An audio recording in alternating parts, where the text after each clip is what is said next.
रानी कर्णावती का इतिहास।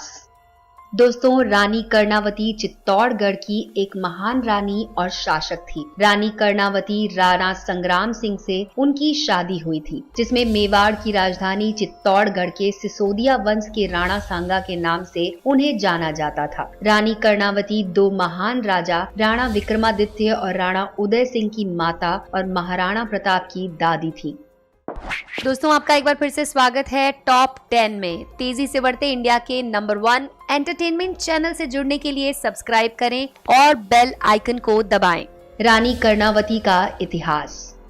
पहले मुगल बादशाह बाबर ने 1526 में दिल्ली के सिंहासन पर कब्जा कर लिया था। मेवाड़ के राणा सांगा ने उनके खिलाफ राजपूत शासकों के एक दल का नेतृत्व किया, लेकिन अगले वर्ष खानुआ की लड़ाई में वो सभी पराजित हुए। उस युद्ध में राणा सांगा को गहरे घाव हो गए, जिसकी वजह से शीघ्र ही उनकी मृत्यु हो गई। उनके पीछे उनकी विधवा रानी कर्णावती और उनके बेटे राजा राणा विक्रमादित्य और राणा उदय सिंह थे। रानी कर्णावती ने अपने बड़े पुत्र विक्रमादित्य के हाथों राज्य का पदभार संभालने को दिया, लेकिन इतना बड़ा राज्य संभालने के लिए अभी विक्रमादित्य की उम्र कम थी। इस बीच गुजरात के बहादुर शाह द्वारा दूसरी बार मेवाड़ पर हमला किया गया, जिनके साथ विक्रमादित्य को हार मिली थी। रानी के लिए ये बहुत ही चिंता का मामला था। रानी कर्णावती ने चित्तौड़गढ़ के सम्मान की रक्षा में मदद करने के लिए अन्य राजपूत शासकों से अपील की। शासकों ने सहमति व्यक्त की, लेकिन उनकी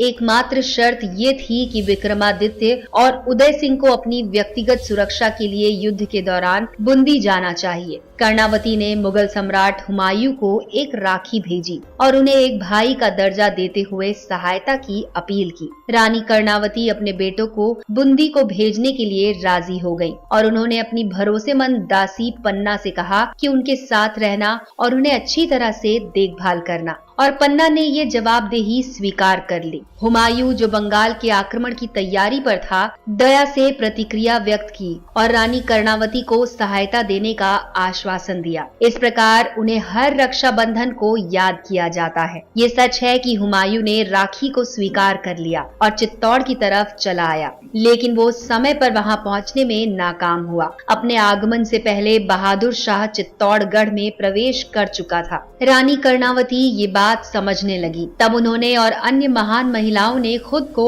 आत्मघाती दाह यानी कि जौहर में आत्महत्या के तौर पर सौंप दिया, जबकि सभी पुरुषों ने भगवा कपड़े पहने और मौत से लड़ने के लिए निकल गए। हुमायूं ने बहादुर शाह को पराजित किया और कर्णावती के पुत्र विक्रमादित्य सिंह को मेवाड़ के शासक के रूप में बहाल कर दिया। शेयर करें और इम्प्रेस करें अपने दोस्तों को। कल फिर हाजिर होंगे एक नए वीडियो के साथ। तब तक के लिए जुड़े रहें टॉप 10 के साथ।